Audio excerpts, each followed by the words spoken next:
یہ واقعات حضرت عیسیٰ کی حیات مقدس کے چشمدید گواہوں یعنی حضرت متی، حضرت مرقس، حضرت لوقا اور حضرت یوحنا کی معرفت لکھی گئی ملہم اناجیل مقدسہ کے مطابق ہیں۔ حضرت مریم مجدلینی نے جو آپ کی صحابیہ تھیں، 2000 سال پہلے کی اس عظیم شخصیت کے بارے میں واقعات کو بالکل صحیح اور مؤثر انداز میں پیش کیا۔ کوئی بھی شخص حضرت عیسیٰ کا کردار کرنے کے قابل نہیں، تو بھی اس فلم میں ایک شخص آپ کا کردار ادا کر رہا ہے تاکہ ہم آپ سے متعلق جان کر فیضیاب ہو سکیں۔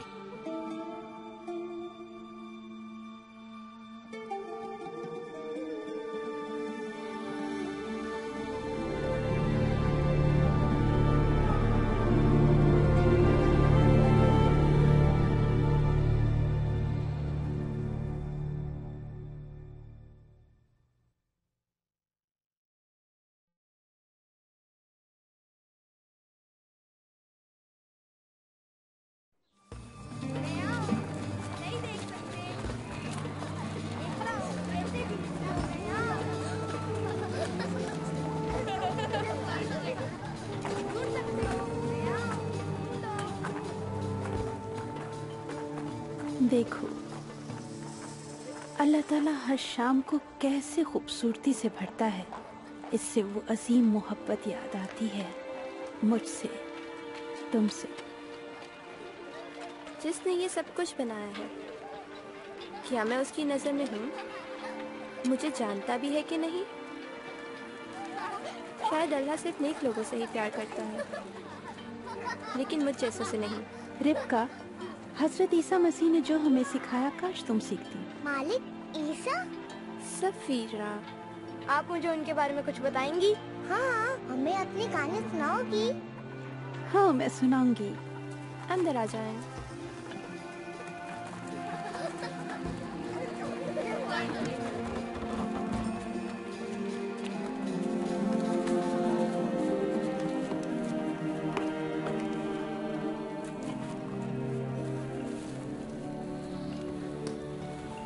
اچھا، تو میں شروع سے بتاتی ہوں۔ حضرت عیسیٰ سے کب ملی تھی؟ نہیں، حضرت عیسیٰ کا واقعہ سمجھنے کے لیے شروع سے بیان کرتی ہوں۔ جیسا کہ پاک صحائف میں لکھا ہے،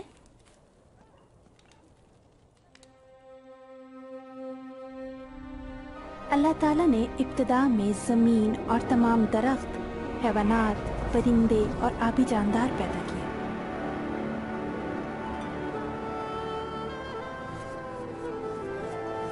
اس نے مٹی سے پہلا انسان بنایا اور اس کے نتنوں میں زندگی کا دم پھونکا۔ اس کا نام آدم تھا۔ اللہ تعالیٰ نے فرمایا، انسان کے لیے اکیلا رہنا اچھا نہیں، میں اس کے لیے مناسب ساتھی بناؤں گا۔ اللہ تعالیٰ نے آدم کی ایک پسلی نکال کر ایک عورت بنائی جس کا نام حوا رکھا۔ اسے آدم کے سر سے نہیں کہ اس پر راج کرے، نہ ہی پاؤں سے کہ اس سے روندی جائے، بلکہ پہلو سے نکالا کہ اس کے ساتھ رہے، اس کی حفاظت میں ہو اور اس کے قریب، تاکہ وہ اس سے محبت رکھ سکے۔ اللہ تعالیٰ محبت سے معمور ہے۔ اس نے اپنی صورت کی عکاسی کے لیے مرد و زن کو بنایا کہ اس کے ساتھ رفاقت رکھ سکے اور انہیں ساری مخلوق پر اختیار بخشا۔ حضرت آدم اور حوا جنت ارضی میں رہتے تھے جو اس نے ان کے لیے خود تیار کی تھی۔ اللہ تعالیٰ باغ میں ان کے ساتھ رفاقت رکھتا تھا جہاں دکھ، پریشانی اور موت نہ تھے۔ اس نے حضرت آدم سے فرمایا کہ ماں سوائے شجر ممنوعہ کے باغ کے تمام درختوں کا پھل کھا سکتے ہو، اس درخت کا پھل کھایا تو مر جاؤ گے۔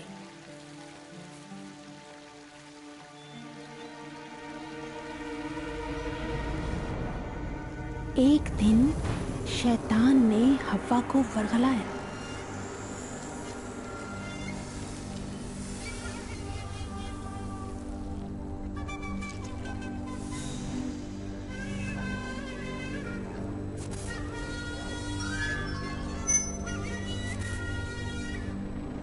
حضرت حوا نے फल लिया और खाया और अपने शौहर को भी दिया और उन्होंने भी फल खाया।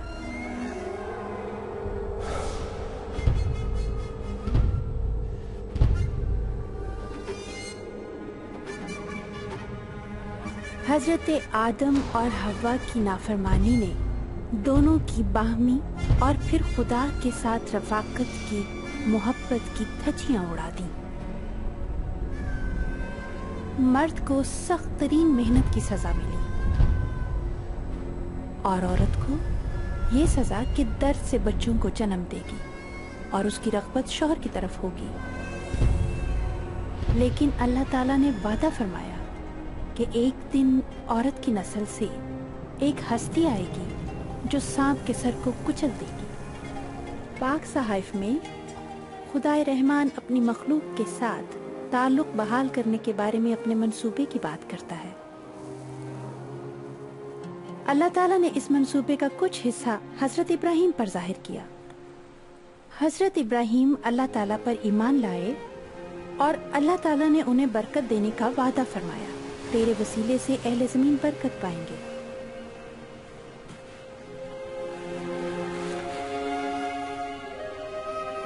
अल्लाह ताला ने उन्हें समंदर की रेत और सितारों की मानंद कसीर नस्ल बख्शने का वादा। हजरत इब्राहिम अल्लाह ताला पर ईमान लाए, जिस सबब से अल्लाह ताला ने उन्हें सालेह और खलीलुल्लाह कहकर पुकारा।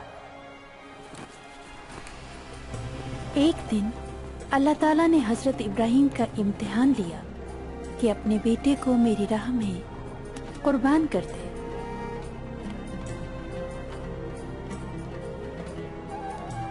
हजरत इब्राहिम के उसी बेटे के वसीले से उसने बहुत सी औलाद बख्शने और कौमों को बरकत देने का वादा किया। आपने अल्लाह ताला पर भरोसा किया और उसकी फरमाबरदारी की। अल्लाह ताला ने फरमाया, इब्राहिम, मैंने देख लिया कि तू मेरा फरमाबरदार है। मेरी राह में अपने बेटे को भी कुर्बान करने से दरेख न किया। हजरत इब्राहिम ने करीब ही एक मेंढा देखा, बस अपने बेटे की जगह आपने उसे कुर्बान कर दिया। अल्लाह ताला का फर्जंदे इब्राहिम के बजाय मेंढा मुहैया करना उसके अजीम मंसूबे की एक झलक थी। इस मंसूबे से गुनाह और जहन्नुम की सजा खत्म हो जाएगी और हर फर्द बशर खुदा के साथ ताल्लुक में बहाल कर दिया जाएगा। पाक सहाइफ में एक आने वाले के बारे में पेशन गोइयां हुई जिसने इंसान के गुनाहों के लिए अपनी जान देनी थी।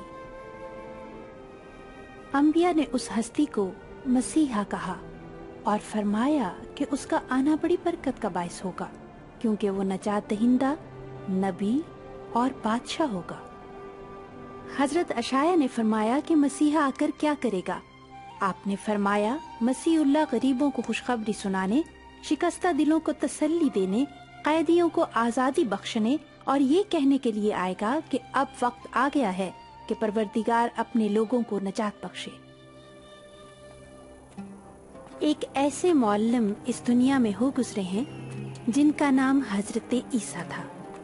क्या ये वही थे जिन्हें अल्लाह ताला की तरफ से सांप का सर कुचलने, हमारी तारीक दुनिया रोशन करने और हमारी लानत को बरकत में बदलने आना था?